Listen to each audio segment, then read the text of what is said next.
సినిమాపై వైసీపీ అభిమానులు ట్రోలింగ్ చేస్తున్నారు. ఎందుకంటే విశ్వక్సేన్ నటించిన లైలా సినిమాను బాయ్కాట్ చేయాలంటూ వైసీపీ మద్దతుదారులు ట్వీట్లు చేస్తున్నారు.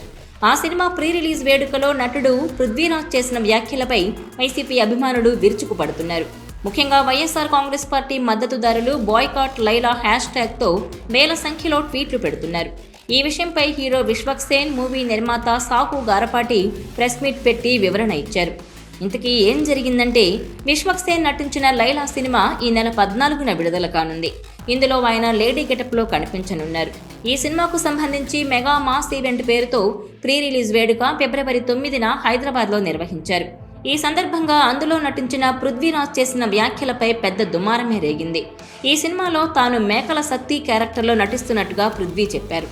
అది యాదృచ్ఛికంగా జరిగిందో నిజంగానే జరిగిందో తెలియదు, కానీ సినిమాలో ఒక సీన్లో మేకల సత్తిని తీసుకురండిరా అంటారు. అక్కడ మేకలుంటాయి. నేను షార్ట్ గ్యాప్లో ఎన్ని మేకలున్నాయి అని అన్నా. ఇవి 70, అవి 80, 150 ఉన్నాయి మేకలు అన్నారు. చివరిలో సినిమా అయిపోయాక ఇంకో సీన్ ఉంది. నా బామ్మర్దులు రాగానే నన్ను రిలీజ్ చేస్తారు. కరెక్ట్గా లెక్కిస్తే 11 ఉన్నాయి. ఇదేంటో నాకు అర్థం అవల. అలాగా సినిమాలో బ్రహ్మాండమైన ఇన్సిడెంట్లు పెట్టారు అంటూ పృథ్వీరాజ్ అన్నారు. ఇప్పుడు ఈ వ్యాఖ్యలపై కొందరు నెటిజన్లు తీవ్ర ఆగ్రహం వ్యక్తం చేస్తూ ట్వీట్లు, రీట్వీట్లు చేస్తున్నారు. నటుడు పృథ్వీరాజ్ వ్యాఖ్యలపై సోమవారం ఫిబ్రవరి 10న హీరో విశ్వక్సేన్, నిర్మాత సాహు గారపాటి మీడియా సమావేశం నిర్వహించారు.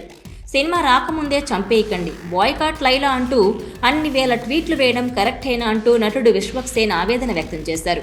ఆ సమయంలో పృథ్వీరాజ్ మాట్లాడుతున్నప్పుడు చిరంజీవి గారిని రిసీవ్ చేసుకోవడానికి వెళ్ళాం.